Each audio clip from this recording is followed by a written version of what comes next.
Hello and welcome to the Leadership Institute's Wednesday Wake Up Club Breakfast Podcast, recorded live every first Wednesday of the month here at the Stephen P.J. Wood Building in Arlington, Virginia.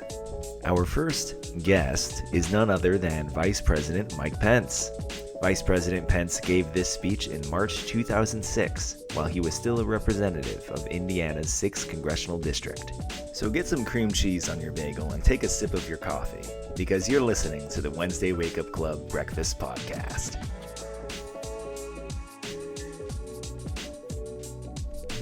Are you looking to launch your career? Do you want to gain real, professional experience while sharpening your media skills? Then apply today to be a Studios intern here at the Leadership Institute. As a Studios intern, you'll master Adobe programs and get behind-the-scenes access to media professions across the board. Just go to leadershipinstitute.org and click on the Career tab to learn more. That's leadershipinstitute.org and click on the Career tab to learn more. Thank you, Christy. Thank you to the Leadership Institute, to Steve and Rachel. It is wonderful knowing the international reach of the Leadership Institute, that they would find two Hoosiers to welcome me this morning. Helen, I'm just really honored to be here. As I was sharing over coffee this morning, I am the beneficiary of the Leadership Institute's contribution to this country. My very first campaign manager in 1988 had graduated 1 month before I hired him from the Leadership Institute here in the wind tunnel of Clarendon, and we lost that campaign, but I'm not holding that against you. That was mostly my fault. But he demonstrated to me what an extraordinary value there is when young men and women enter the political process from the framework of principle, and will bring that extraordinary energy and enthusiasm that we only seem to get from the young to the American political process. But Helen, thank you for joining us this morning. Give our world traveler our warmest regards. Morton is a mentor and a friend and a real inspiration to me. And having been married 21 years, I actually know where he gets all that inspiration. So thank you for your leadership as well. Good morning, everyone. I was just blown away to come to the Leadership Institute this morning. Literally got out of my car and was almost blown away. I mean, really, that rushing wind going by the front of the building, you know what I'm talking about here? Yeah. I mean, really, my hair was wet when I got out of the car. And it reminded me, I was mentioning to Chris here at the table, it reminded me of when you're walking into the House of Representatives and the sheer volume of hot air that is in there comes exploding out of the doors. It's very much like a domed stadium if you're a sports fan. It's just great to be here. And I want to share with you a couple of serious thoughts, if I can, this morning about where we are as a movement. I had the privilege of speaking at CPAC a few weeks ago. I'm speaking in Colorado this weekend. And I want to share with you just a few musings, and then maybe, as Steve and I talk, maybe a little time for questions before I have to run off to the Republican caucus meeting. I do want to acknowledge that today I'm the warm-up act for your next wake-up breakfast, whose speaker has actually slipped into the room. Dr. William Dennis, another Hoosier of great note, famously of the Liberty Fund, highly published, a great conservative mind, will be addressing you in a month, and came over to, I said, wow, Bill, you're a Hoosier, your father was in Congress in my seat before me, that you would fly across the country just to hear me speak this morning. And he said, actually, I just came to check out the venue. But Bill Dennis's father, David W. Dennis, was a member of Congress from Indiana of extraordinary principle and conviction. And they don't fall too far from the tree in that family, and I know that Dr. Dennis is going to be a real treat for you next week. Great to see you, Bill. Good to see you, Mike. You're the same sort of guy. Well, it's high praise. You know, when we look at the Republican movement today in Washington, D.C., a movement that was really minted about 25 years ago right now. I mean, it was just a matter of maybe 6 weeks ago 25 years ago that a Midwesterner who, slummed in California for a while, raised his right hand and took the oath of office and brought the principles of traditional American conservatism in the mainstream of American politics. Ronald Reagan's, I think, third national victory would be the 1994 elections that saw those same values reach their ascendancy on Capitol Hill. But as we stand in 2006, I think it is incumbent on us, a quarter of a century past the beginning of that movement, to ask where we are in that movement today. And to ask whether or not there ought to be some course corrections, because I offer that there is much need of that. But let's talk for a second, if we can, about what we have accomplished. It is extraordinary when one thinks of what, even in the last 5 years, United Republican governance in Washington, D.C. has affected. We have managed in many ways to deliver on the promises the American people voted for in electing that actor and in electing this majority. And there's no diminishing those things. We've dismantled and scattered a network of terrorists within our country in the wake of the worst single-day attack in our nation's history. We've liberated millions of people across the globe from oppressive and murderous regimes, and the American soldier has brought the promise of democracy and freedom to millions who have never known it. And make no mistake about it, I just spoke to Howie, who is with the Army here in town, maybe traveling with me. I'll be making my 4th official trip to Iraq. Men and women, we are winning the war in Iraq. Whatever else you think about, it looks on television. The men and women in uniform are fighting day in and day out, and freedom is winning in Iraq. And our movement gets credit for that. We cut taxes again and again. President Bush has put the brakes on leftist activist courts with sound appointments at every level of the federal judiciary, including the appointment of 2 strict constructionist justices to the Supreme Court of the United States. And we have ended the horror of partial birth abortion. These are not insignificant accomplishments, and we do well to reflect on them and remind ourselves of them and take appropriate pride in that. But I want to ask this morning, what about the other promises central to our movement and our nation's values and liberty? The promises that said, we'll cut spending, we'll reduce the size and scope of government. On these promises, I would offer that it's been, in the last 5 years at least, all sizzle and no steak. I likened at CPAC a few years ago to the conservative movement to a tall ship with a proud captain and an accomplished crew that was veering ever so slightly off course into the dangerous and uncharted waters of big government republicanism. And I still believe that today. Staying in that metaphor, I just can't help but feel the ship's galley just keeps sending up giant platters of pork and platitudes and promises and never-ending pleas for patience to the passengers on the deck. You hear it here at the Leadership Institute, and those of you who are leaders in this movement longer than I've been involved hear the complaints. We hear we're working on it.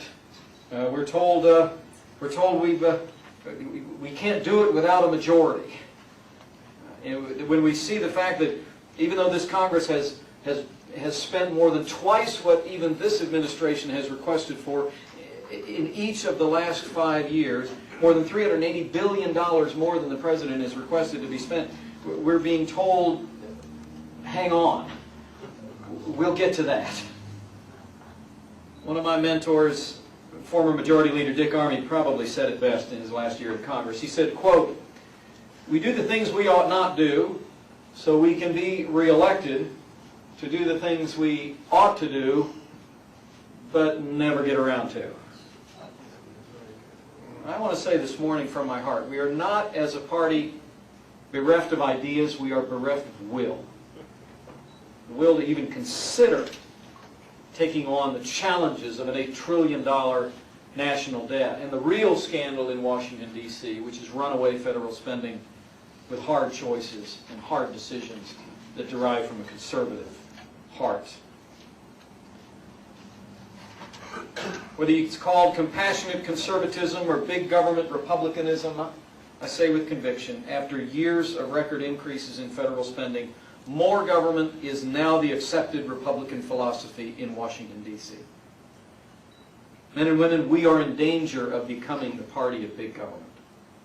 For the sake of our party, for the sake of our nation, we must say here and now to all who would lead our party in this new century, the era of big Republican government is over. And you can applaud if you agree with that.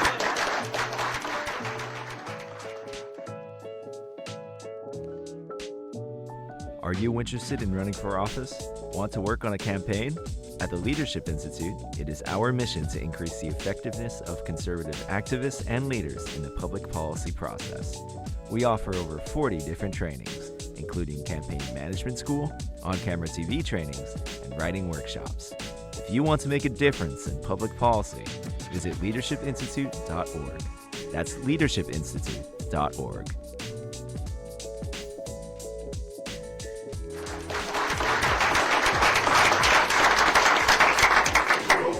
I want to say this morning, if we're still on the wrong course, it's because we choose to be. Either because we truly don't see the urgency of a course correction or because we lack the will to get it done. And let me say, the American people get it. It's the politicians who really don't. You know, when I'm back home in Muncie, Indiana, folks see the disconnect between what we've been saying and what we've been doing. Far too many of the things we said we'd do if we ever got control, we haven't gotten around to doing. You just heard Christy talk about the ROC's agenda we published yesterday. These are basic, mainstream, common sense, conservative ideas. Yet they're revolutionary in Washington, D.C.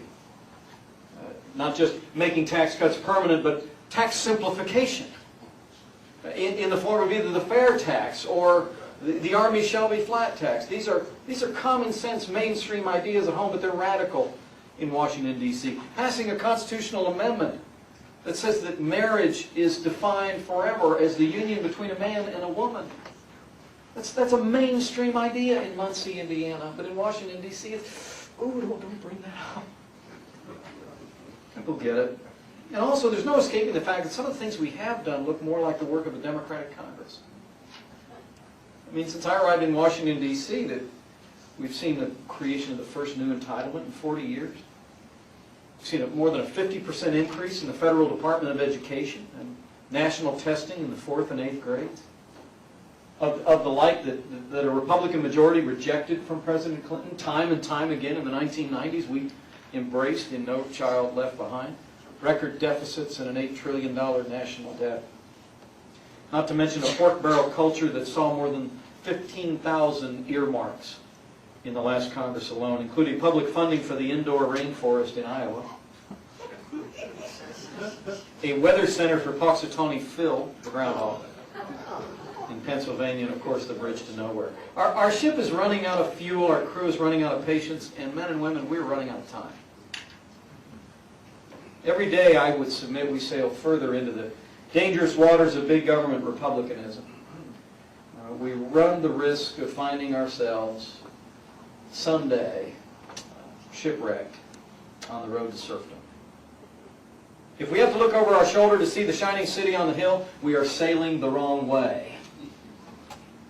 Now, I know some of you, not Morton, not Helen, but some of you want to abandon ship and head for the lifeboats and let the ship hit the unforgiving reefs of the midterm elections. That'll show them. But anyone who thinks a Democrat Congress would do any better on any of these issues has, as we say back in Columbus, Indiana, another think coming. In my 5 years in Congress, despite the fact that I was one of those guys in there fighting big government education funding and big government entitlements, and I'll tell you what, I have never seen the Democrats bring a single bill to the floor that wasn't bigger and more intrusive and more expensive than anything we ever thought of on our worst day. I mean, I was one of 25 members of Congress who held out for 3 hours to vote against the creation of a new entitlement. Democrats are all running around the country saying, yeah, we voted against that too. Terrible bill, terrible. Well, the only one, us conservatives voted against it because it was too big. Added $8 trillion in unfunded obligations to the national government in the next 30 years. The Democrats voted against it because it was too small. I mean, men and women, it's, I mean, if you think Nancy Pelosi looks surprised ordinarily, I can't imagine how surprised she would look the day they brought a bill that actually cut government spending. So look, the answer is not mutiny. It's not time to abandon ship. We just need a course correction. What do you do when you get a course correction? Well, you get your compass out first, and you figure out which way is true north. Now, conservatives know what true north is. Leadership Institute knows what true north is. We know that. Government governs least, governs best. Government should never do for a man what he can and should do for himself. That as government expands, freedom contracts. And conservatives know that societies are judged by how they deal with their most vulnerable, with the aged, the infirm, and the unborn.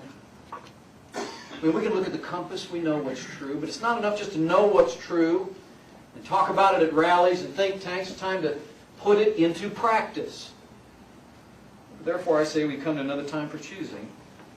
And I want to say particularly to the young people in the room, your generation faces an age-old choice. It is a choice between limited government and tradition, and this is what I call the siren song of the central planner, who says that big government is good government, if it's our government. It is one of the most pernicious lies of all human history. And our movement faces it today. We're really at a crossroads in America. Are we committed to the ideals of limited government, fiscal discipline, and traditional moral values, or not? And if we are, we must act accordingly. And we've done it before. I open today with where I'll close and take any questions that you have for a few minutes. We've walked this path before. Some of you lived it. 25 years ago, when another son of the heartland came east with the ideals of our founders, we walked into years of prosperity and increased liberty and security and an affirmation of American values. It's almost as if Ronald Reagan's address to CPAC in 1975 was written for us this morning. Let me read some of those words. Quote, he said, quote, a political party cannot be all things to all people. It must represent certain fundamental beliefs which must not be compromised to political expediency or simply to swell its numbers. I do not believe I proposed anything that is contrary to what has been considered Republican principle, he went on, and then he closed.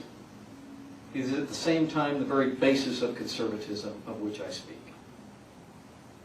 And it is time to reassert these principles and raise them into full view. And if there are those who cannot subscribe to these principles, then let them go their way. Close quote. President Reagan described not a big tent Republican Party. He spoke to an America where 20% of Americans identified themselves as Republicans. When he was done with that harsh message, 40% of the American people said they were Republicans. He showed us the path not just to a shining city on a hill, to a bright American future, but he showed us the path to a durable governing majority. And this is what I say to particularly the young talents and minds in the room. If you think there is a choice between leading from the basis of conservative principle and having a majority sufficient to govern, that is a false choice. The very career of Ronald Reagan, the very story of the conservative movement, the very story of the Leadership Institute and the impact of its thousands of graduates is a story about the success of principle in America. Because at the end of the day, it's like Lou said to me this morning when he slipped me a card. We are, in fact, as Lou coined, we are the common sense party. We are the party that, like as Thomas Paine did when he wrote a pamphlet during the American Revolution of the same title, we are the party that speaks not to Republican values, but to American values. I mean, I got a degree in American history, and so actually the greatest joy of my job is giving tours of the Capitol. Really, any day of the week you can find me. After I go beat up on leadership and go get beat up by the press, and I usually give a tour to 8th graders. I love it. Passionate about it. And I think there was a time in American history where these principles of limited government, the idea of America's place in the world as a beacon of freedom and hope and opportunity, a commitment to free market capitalism and economic freedom, and a commitment to traditional moral values, that these were what were the common denominators between the major parties in America. They argued along the margins, but both parties embraced what was in the Constitution, the vision of American governance, which as Ronald Reagan understood and articulated better than anyone else in my lifetime ever has or will. It was a vision of limited government in this document. That was common denominator stuff in American politics until somewhere around the New Deal. And the other party walked away from it. And they started down that road to serfdom. And they started down a road that departed from those American ideals. And so I want to leave you this morning with the challenge that we have work to do, men and women. We have challenges to face. But it will not take courage to do it. I've seen courage. I'm going back to look courage in the eye in Iraq this spring. No one shoots at you if you're working in the conservative movement in a campaign out in Iowa. There are no snipers in the balcony in the House of Representatives. It does not take courage to do these things. It does, however, take will. And a will that is born of an understanding of the rightness of our cause.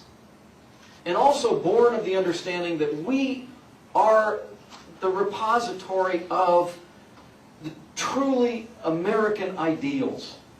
And that if we do not forcefully advance these ideals of limited government, fiscal discipline, a strong defense, economic freedom, private property, and traditional moral values, that not only will those issues falter, but this experiment will falter. And so I leave you with that challenge. Rise to it. Understand your place in history.